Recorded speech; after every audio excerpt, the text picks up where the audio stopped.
Liebe Zuschauer, ganz herzlich willkommen zum Nasdaq Report hier aus der Technologiebörse am New Yorker Times Square. Ich bin Manuel Koch und bei mir ist Gerald Celente. Er ist der Gründer und Chef des TrendsJournal, das man im Handel hier in den USA erwerben kann und auch im Internet erwerben kann.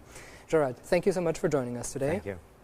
You are the founder of this magazine and you have some very specific thoughts and you are talking about, for example, a bubble.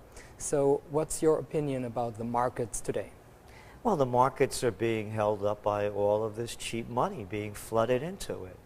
I mean, you look what's going on. Interest rates are near zero in America, and same thing with Europe. They kept the central banks kept the interest rates low. And so it's an interest rate recovery, and as long as interest rates stay low, the economies go up. It's as simple as that. But in the meantime, you're devaluing your currencies because this just can't go on forever. So let's look, for example, back here in the States. As soon as the 30-year mortgages went up, and they went up about 100 basis points, both refinancing of mortgages and new applications for mortgages dramatically dropped. When the interest rates started going down a little bit again, then new applications increased. So it's really predicated upon an interest rate recovery. It's not a production recovery. It's not an industrial production recovery. You also talk about the mother of bubbles. So do you expect to crash, and when could this happen? You know, I would have thought it would have crashed. Matter of fact, I had forecast it would have crashed back in 2010, 2011. I had no idea that the Federal Reserve was dumping in worldwide some $17 trillion. Who ever heard of quantitative easing? This is America. It's not capitalism anymore. 4 words have killed capitalism. Do you know what they are? No, tell me please. Too big to fail. Uh-huh. In capitalism, no one's too big to fail. Oh, not anymore. So all of this money that's been generated, it's only going to the top. It's a fake recovery. At some point, the bubble has to burst, and the bubble will burst when real interest rates start going up and the bond market explodes. So is this a program for the banks, the rich people, but not for the whole economy? Again, that's a very good question, and to answer it in a totally unbiased way, just look at the facts. 1% of the population gained 95% of the wealth since the panic of '08 hit. Not making that number up. Here's another one for you. Median household income in America declined some $2,800 since the panic of '08 began. And now you're looking at the new data coming out. 1% of the population controls 20% of the wealth, and 10% of the population controls 50%. This is the widest gap that 10% having 50% in 100 years. So all the money's flowing to the top. 97% of the jobs created in this last year in the United States are part-time jobs. But President Obama is always talking about this gap and to close this gap. There is nothing happening. Well, look what they did it. I mean, under Larry Summers, they're the ones that created this whole stimulus program that enriched the rich. You know, so he's part of it. Talk is cheap in politics. Politicians will say anything. It's political jive talk. By their deeds you shall know them, and they've done nothing. But what could President Obama, for example, do right now? Oh, what you can do right now is start reining in all of this excess wealth that's going to the top. Look, under the years of Eisenhower, yeah, the rich were paying, you know, a real high tax rate. Yeah, guess what? In the last year, what did they show? 400 people, their wealth increased from $1.7 trillion to $2 trillion.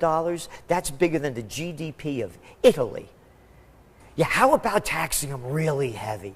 How about taxing the multinationals? And the multinationals are getting all the breaks. The numbers are there, the facts are there. They're getting a free ride, not only here.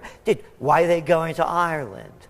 You know, whether they like the pubs You know, so they're going there, they're going around the world, all of the multinationals are all getting tax breaks, and who's suffering? Everybody else.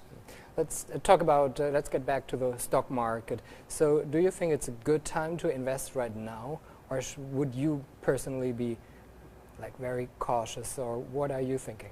I'm not really a stock market guy. You know, my two major investments are gold and real estate. That's what I buy. I'm not a good stock picker. But I would say, you know, when you look at the performance of the stock market and even the emerging markets, you know, they're bragging that the stock market is above 15,000. What was the stock market in 2007 in October at its height? 14,000. Accounting for inflation, it's not even back where it was back then. So it's, yeah, it's a good gamble. But where's it going to go? Is it going to hit the moon? Not with the economy the way it is. Are you afraid that we see one all-time high after the other? This is going to come down at some point, and I believe it's going to come down when the whole tapering mechanism really has to stop. Right now it's just a temporary fix. There's no such thing as tapering. They just made this thing up.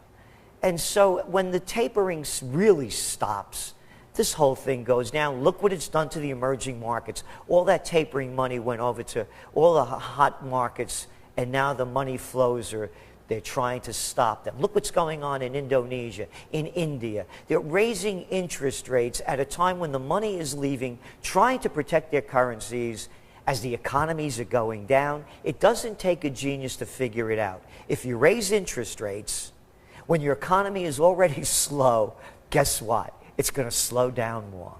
So when we will see a totally stop of the QE3 program, how much could the markets going down? 10%, 20, 50? I think they could go down an easy 20%. Easily. So would you recommend to stop the whole QE program right now? What should have happened when the panic of '08 hit? Let the bigs fail. And they haven't failed. They become too big. Bring America, you know, people ask me, what are the solutions? There are 4 of them. One is the Glass-Steagall Act that was put in place in 1933 to prevent what happened now. Put that back in place fully. Break up the banks. Break up the banks. When I was a young guy, there was no Wells Fargo. It was over there in California someplace. There was no interstate banking. They put these laws in place to protect the people. Banks weren't gambling in derivatives or collateralized debt obligations. Put the Glass-Steagall back and put all of the regulations back in place that made America an equal playing field. And that's the Robinson-Patman Act, the Sherman Antitrust Act, and the Clayton Antitrust Act. Put these acts back in place. Put the money back in the pockets of the people so that then we could have a middle class again. The gap between the rich and the poor in the United States is the widest of any of the industrialized nations. But again, President Obama, I can't see that he is closing it. Are you disappointed? No. I wrote about it in the TrendsJournal. I knew who he was, and I knew who was backing him, and I knew it was all jive talk. I began my career at a graduate school running political campaigns in Westchester County, the richest county in the United States. I was the assistant to the Secretary of the New York State Senate at 23 years old. For the Republicans or Democrats? Oh, I was a young kid. I didn't care. All I wanted it was a Republican. It makes no difference. I'm a political atheist. I don't believe in these political religions. So, no, I knew who Obama was the same as I knew who Bush was, I knew who Clinton was. It's a political racket. They'll say anything. Politics is show business for ugly people. But, you know, so there are so many like lobbies and the banks and the financial institutes. Is there really a chance to change that? Could Republicans change that? No, Republicans. It's this different side of the same, another aisle, but the same side. Look, every election, and you have it there in Germany, people vote for a lesser of 2 evils, right? They say, I'm voting for a lesser of 2 evils. Maybe, yeah. Would you have a relationship with a lesser of 2 evils? Would you do business with a lesser of 2 evils? Would you want a lesser of 2 evils over for dinner? But if you don't have a chance, if you don't want to be around them. The systems have to change. Look, There was a renaissance before, and it followed after the Black Death, where almost 70% of Europe was wiped out. The people realized they were doing something wrong. It's time for a renaissance and a rebirth, a new direction. And that's what we write about. The new course, the new direction. It's not working anymore. How much more failure has to pile up on new failures? But you like to change the society. I would like to see society raised to higher levels, of course. In dignity and respect, beauty, art. Look what they've done in the United States. There's no art classes or music classes hardly in any of the schools anymore. We need more math and science, I tell you. That's the stupidity. And again, what brought about the Renaissance? You know what I'll tell you we need? Not a great leader or a politician. We need some real de Medicis to put money back into the arts, because to me, art is the way of finding the true meaning of the human spirit, and you can't put a bottom line on it. But when you go out there, the truth is totally different. Again, a renaissance. The truth was different when people were dying and they realized we're doing something wrong. They used to say at the height of the Renaissance to describe the quality of their work, ali Romana e all'antica, in the manner of the Romans and the ancients. It's a time for a rebirth, a restoration. Look, Detroit just went bankrupt. There cannot be a better symbol in America for its decline. And you look what a great city that used to be, the construction, the architecture, and now look at it. Gerald Celente, TrendsJournal President and Founder. Thank you so much for your time. I appreciate it so much. Und Ihnen, liebe Zuschauer, vielen Dank fürs Zuschauen. Wenn Sie mehr über Gerald Celente wissen möchten, können Sie das auch im Internet tun unter TrendsJournal.com. Und wir sehen uns in der kommenden Woche wieder hier aus der Technologiebörse am New Yorker Times Square. Bis dahin alles Gute und weitere Informationen auch auf www.daf.fm.